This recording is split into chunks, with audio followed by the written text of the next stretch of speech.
चूहड़ जमाली लगे ॻोठ मौलाबख्श संजराणी जी मस्जिद नूर मुस्तफ़ा में मास्तर ताज मोहम्मद संजराणी, सालेह मोहम्मद संजराणी, सुमार संजराणी, खान मोहम्मद संजराणी, मोहम्मद अली संजराणी जे तावन सां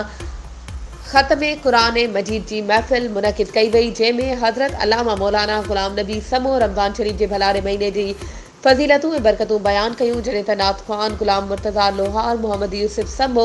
मोहम्मद अमीन भथड़, हसन अली, हुसैन अली, अयाज़ अली, हाफ़िज़ अब्दुल मालिक जमाली रसूल अल्लाह जी शान में नातूं पढ़ियूं। जलसे में पप्पू अब्दुल कादिर अतारी, इकबाल अहमद मेमण, मास्तर खादिम संजराणी, डॉक्टर उस्मान संजराणी, मास्तर खादिम हुसैन संजराणी, ज़फ़र अली संजराणी, अली मोहम्मद बहावल संजराणी, शबीर अहमद संजराणी समेत ॻोठाणनि वॾे अंग में शिरकत कई। वधीक ख़बरूं ऐं अपडेट्स जे लाइ असांजे चैनल खे सब्सक्राइब कयो ऐं हा, बेल आइकन खे प्रेस करणु न विसारिजो त जीअं असांजी हर नई अचण वारी वीडियो तव्हां ताईं पहुची